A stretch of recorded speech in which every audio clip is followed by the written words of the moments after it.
saw you with a guest a few weeks ago talk about, this is well known. I talked to everybody that's done it. I haven't done it. Almost everyone that takes DMT, either from the toad or the ayahuasca plant, these creatures show up that look like court gestures or space aliens, different things, and say, there are too many humans. You need to wipe out the population. Then you'll become gods. It's the same message. And they've had groups of people. They've done studies. You need to wipe out. You need to kill people so you can become God.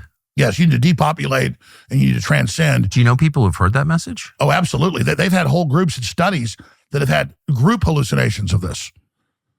I mean, I don't know. I'm not the most spiritually sensitive person. I'm hardly a theologian. But if some demon is telling you to kill people so you can become God, like, we can say that's bad, right? Absolutely. And the people that then, you're talking about tech heads who, microdose and are big into hallucinations and big into hallucinogenics, when they get more advanced and deep into it, and then most of them have talked about this, then the things start giving them more ideas and explaining the system they're going to build, the AI, the takeover, and this new species, and how, again, you're going to transcend death.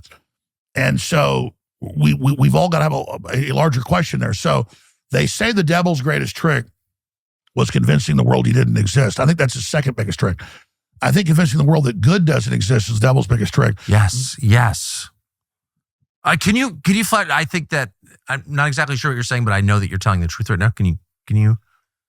Well, convincing us that there isn't anybody good and that you don't have power and that it's all over and we are the Borg, you will be assimilated. The biggest trick is hopelessness when we're promoting truth and justice and honor, and we can't just dial into demons and fallen angels. We can also dial into God and get that message. But you first have to recognize that good and evil exist. Yes. And once you recognize that we are ethereal beings, that we are just manifesting ourselves in the third dimension, that all these people that are even atheists have these near-death experiences that come back with the same message. I mean, I personally in my life, have had so many times where I'm literally told something and it comes true and it just comes from God. And so I know this is real. We are a lot more complex than just what our eyes and ears and taste and touch pick up. And when you really actually study the globalists, none of them are atheists. They're into the occult. Exactly. And they believe they're interfacing, even at Skull and Bones. At Yale, they get in these coffins for days. They try to get these spirits to come into them. They try to channel these spirits.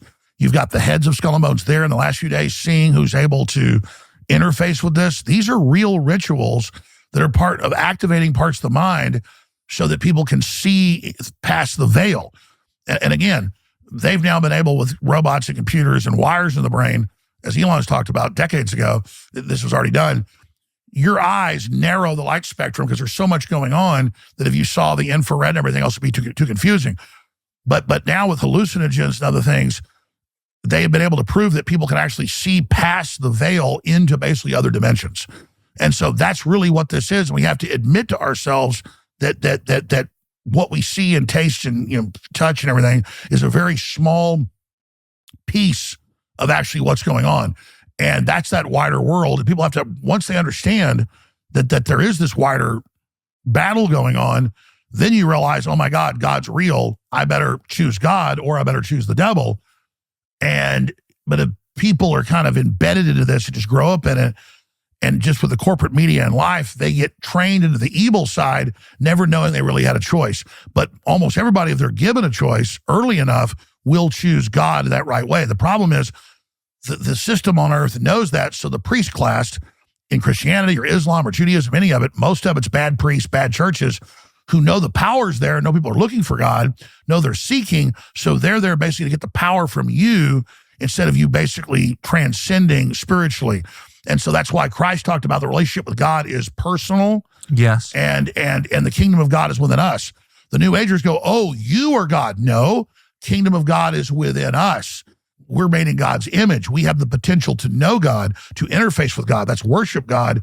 And then through that, begin to transcend to a higher consciousness, interfacing with God, not God, but with God.